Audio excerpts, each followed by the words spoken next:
मुझे कहता था कि तुम मेरे साथ नाजायज़ ताल्लुक़ रखोगी तो मैं तुम्हें यहाँ रहने दूंगा वरना नहीं। लेकिन मेरी खाला के साथ उसका कोई गलत रिलेशन था जिसकी वजह से वो खाला को कहता था कि अपनी बहुओं को कहो कि ऐसा करे। मेरा आप हमला भी हुई, वो हमल किसकी वजह से हुआ? ये मुझे नहीं था पता। सुबह उठती थी किसके पास होती थी? अपने शौहर के पास? वो नशा छोड़ने गया था और मुझे हमल हुआ था। अस्सलाम वालेकुम, आप टीवी से मैं हूं फैसल खान सुरी।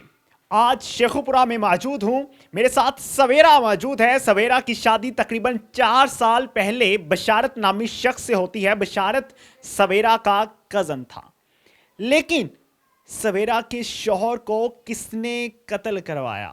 हाँ, ये अहम बात है। सवेरा के शौहर को उसी की बहन ने अपना नाजायज ताल्लुक कायम रखने के लिए कत्ल करवाया। और फिर सवेरा के ससुराल में सवेरा के साथ किस तरह से कौन दरिंदगी करता था और ये किस तरह से हमला हुई, सब कुछ आपको जानने को मिलेगा। सवेरा, मुझे बताओ कि शादी को कितना अरसा हुआ था? तकरीबन 4 साल हुए थे। 4 साल में कैसा ताल्लुक रहा अपने शौहर के साथ? बिल्कुल ठीक था, कोई मसला नहीं था। लेकिन जो उनके घर अंकल आते थे नवाज, वो बहुत गलत थे। अंकल का नाम क्या था? नवाज अंकल। जो शख्स घर आता था उसकी उम्र क्या थी? तकरीबन 50 साल। वो क्या लगता था आप लोगों का? हमारा कुछ नहीं था लगता, बस वैसे ही वो मामू जो मेरे फोत हुए हैं उनका दोस्त था। अच्छा। जब वो फोत हुए तब उसके पहले नहीं था आता, उसके बाद आना शुरू हुआ था। तो वो मेरे साथ यानी कि गलत हरकतें करता था। मुझे कहता था कि तुम मेरे साथ नाजायज़ ताल्लुक़ रखोगी तो मैं तुम्हें यहाँ रहने दूंगा वरना नहीं। वो शादीशुदा था? जी, वो शादीशुदा था। उसके बच्चे थे? बच्चे भी थे, बीवी भी थी। अच्छा। जी, लेकिन मेरी खाला के साथ उसका कोई गलत रिलेशन था जिसकी वजह से वो खाला को कहता था कि अपनी बहुओं को कहो कि ऐसा करे। खाला भी नाजायज ताल्लुक में थी? जी, और खाला की बेटी? वो नहीं थी, उसका और किसी के साथ नाजायज़ ताल्लुक़ था। खाला की बेटी का नाम क्या था? आसमा। आसमा किसके साथ ही नाजायज ताल्लुक में? पता नहीं, वहाँ ही कोई कसाईयों का लड़का था जिसके साथ उसका गलत रिलेशन था। आपके शौहर को किसने कत्ल करवाया? मेरी कज़न आसमा ने, नंद मेरी आसमा ने, छोटी नंद। क्यों, ऐसी क्या वजह बनी? पता नहीं, वो उसके साथ गलत ताल्लुक़ था उसका किसी लड़के के साथ जिसकी वजह से वो बशारत राज़ी नहीं था। और इसने उसको मरवा दिया। पहले फायरिंग करवाई, उसके बाद हॉस्पिटल में जहर का इंजेक्शन लगा दिया। पहले कभी लड़ाई हुई थी घर में इस मामले पे? अक्सर हुआ करती थी। बशारत क्या कहता था? वो बदतमीज़ी करता था। वो कहता था कि वो इतना बदसूरत लड़का है तुम्हारी, हमने शादी की है, उसकी बेटी भी थी एक, लेकिन वो फिर भी कहती थी कि नहीं, मैंने उसके साथ शादी करनी है, मैंने रेहान के साथ नहीं रहना। अच्छा, वो शादीशुदा थी फिर भी नाजायज ताल्लुक में थी? जी बिल्कुल। क्या उम्र थी आसमा की? आसमा की तकरीबन 25 साल उम्र थी। और कितना अरसा हुआ था उसकी शादी को? उसकी शादी तकरीबन मुझसे 1 महीना पहले हुई थी। अच्छा, उसके बच्चे भी थे? जी, एक बेटी थी। उसका शौहर उसको कुछ नहीं कहता? उसको पता ही नहीं था। जब उसको पता चला उसने उसको तलाक भेज दी। अच्छा, आसमा आपके पास ही रहा करती थी? जी, हमारे पास ही थी। कितनी बार आपको ज्यादती का निशाना बनाया गया उस घर में? उस घर में तकरीबन 2-3 दफ़ा ऐसे मेरे साथ हुआ और मैं चुप करके मामा को बता के वहाँ से झगड़ा करके घर आ जाती। बशारत ने कोई एक्शन नहीं लिया था? नहीं, वो नशा करता था, उसको अपनी होश नहीं थी होती इसलिए। अच्छा। जी, तो फिर उसकी बहन ने किस तरह से शूटर हायर किया, आपके इल्म में था? ये मुझे नहीं पता क्योंकि मैं अपने घर आ चुकी थी। अच्छा। मैं इधर आई हूँ तो पीछे से उन्होंने उस पर फायरिंग करवा दी है। आपको कैसे पता चला? मैंने टीवी पे सब कुछ देखा। अच्छा। तो फिर जब इन्होंने आप मुझे धमकियां लगाई कि तुमने खुद फायर करवाए हैं, तुम्हारा ही कोई होगा जिसने फायर करवाए हैं, तुम्हारे भाई ने या किसी ने करवाए होंगे, तुम हमें क्यों फ़ोन कर रही हो। मैंने फ़ोन करके कहा था कि बशारत पे फायरिंग किसने करवाई है, तो कहती तुमने करवाई होगी। बदतमीज़ी की आगे से, ये नहीं कहा कि नहीं भाई के साथ ये हुआ वो हुआ, नहीं, आगे से बदतमीज़ी करने लग गई। फिर जब उसकी डेथ हुई है मैंने मामा को भेजा तो मामा ने कहा, वहाँ जाके मैंने देखा वो शख्स भी वहाँ पे आया था, नवाज़, ठीक है, वो ऐसे फिर रहे थे जैसे कोई ईद हो। फायर लगने के बाद आपका शौहर हॉस्पिटल गया, हॉस्पिटल में किसी ने इंजेक्शन दिया था उसको?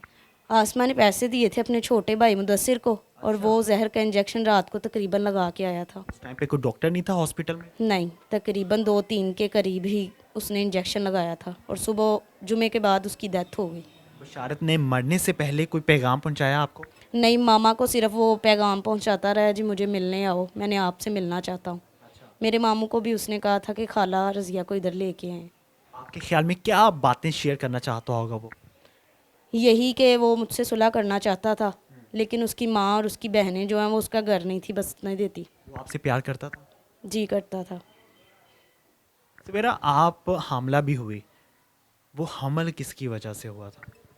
ये मुझे नहीं था पता, क्योंकि मुझे तकरीबन रात को वो अक्सर दूध को ही देती थी, जिसकी बाद मैं सो जाती थी, मुझे खुद की भी होश नहीं थी होती। कौन देता था दूध? मेरी सास देती थी। कितनी बार दिया? तकरीबन 3-4 दफ़ा उसने मुझे दूध दिया था। दूध की रंगत चेंज नहीं होती थी? मैंने कभी गौर नहीं था किया, मैं ये समझ के आंटी का प्यार समझ के चुप करके पी लेती थी। तो जब सुबह उठती थी किसके पास होती थी? अपने शौहर के पास? वो तो नशा छोड़ने गया हुआ था, वो नशा छोड़ने गया था और मुझे हमल हुआ था, उसको नहीं था पता। तो आपको लगता है कि जिसने दरिंदगी की उसकी वजह से हुआ? जी मुझे ऐसे ही लगता है। तो फिर कौन आपको हॉस्पिटल लेके गया था? वही वो नवाज़ और अहमद भाई जो मेरे नंदोई हैं, वो लेके गए थे, और आंटी रानी थी साथ। डॉक्टर्स ने क्या बताया था? डॉक्टर ने कहा था कि इनका हमल जो है वो ज़ाया हो चुका है, आपको ना ये अबॉर्शन करवाना पड़ेगा। करवाया फिर? फिर उन्होंने मुझे बेहोश करके अबॉर्शन करवाया। उसी दिन? जी उसी दिन, उसी रात तकरीबन 12 बजे के करीब। आपके शौहर के इल्म में नहीं था नहीं अबॉर्शन के बारे में भी? नहीं, वो तो हॉस्पिटल में था, जो नशा छोड़ने वाला हॉस्पिटल होता है वहाँ पे था वो। इतना सब कुछ फेस करने के बाद भी आप अपने ससुराल में रहना चाहती थी? नहीं, मैं बिल्कुल भी नहीं थी रहना चाहती, क्योंकि मैं यही चाहती थी कि मैं और बशारत अलग होके रहें, लेकिन उन्होंने उसे मार दिया, मुझे नहीं उसके साथ रहने दिया। अभी शौहर की कोई बात याद आती है? जी बिल्कुल। उसका प्यार याद आता है? जुल्म हुआ उस पे या आप पे? दोनों पे। कुछ कहना चाहोगी उसके बारे में? यही कि वो बहुत अच्छा था। ये थी वो कहानी जो इसके साथ पेश आई ससुराल में, और वो थी वो पहले वाली कहानी जो हमने आपके सामने रखी कि किस तरह से सगी बहन ने रिश्ता मांगा था सवेरा का। इतना गंदा मुआशरा हो चुका है जिसकी मिसाल देते हुए भी सोचना पड़ता है कि क्या मिसाल दी जाए। हमें खुद के गिरेबानों में झांकना होगा, हमें खुद को बेहतर करना होगा, ससुराल सिस्टम को बेहतर करना होगा। सास गंदी, ससुर गंदा, नंदें गंदी, कहाँ सुख कहाँ पे है? गंदा कौन है, कौन गंदा है, इसको जानना होगा। हम खुद अपनी ज़िंदगियां तबाह कर रहे हैं, बर्बाद कर रहे हैं, जबकि हमें एक बहुत प्यारी किताब जो नाज़िल की गई थी रमज़ान मुबारक में, कुरान पाक, जिसमें बहुत वाज़िया आपको अहकामात दिए गए और बहुत खूबसूरत ज़िंदगी गुजारने के लिए आपको बताया गया, समझाया गया, गाइड किया गया कि आप अगर इस पे अमल करोगे तो ज़िंदगी बहुत खूबसूरत है। और फिर एक नबी भेजा गया जिसने हमें तरीक़ा कार बताया कि आपने इस पे अमल करके किस तरह से खूबसूरत ज़िंदगी बनानी है। अगर इसके पैरोकार बनोगे तो तुम्हारी ज़िंदगियाँ बहुत खूबसूरत होंगी। जुल्म हम खुद कर रहे हैं अपनी ज़िंदगियों पे, और फिर हम दूसरे पे इल्ज़ाम देते हैं, ब्लेम करते हैं कि हमारी ज़िंदगी तबाह हो गई।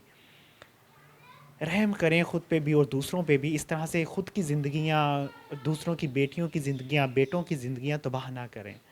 हमारे मुआशरे को खूबसूरती की तरफ बढ़ना होगा। बराए मेहरबानी तरस खाएं खुद पे। इसी के साथ इजाज़त दीजिए, अल्लाह ने के बाद।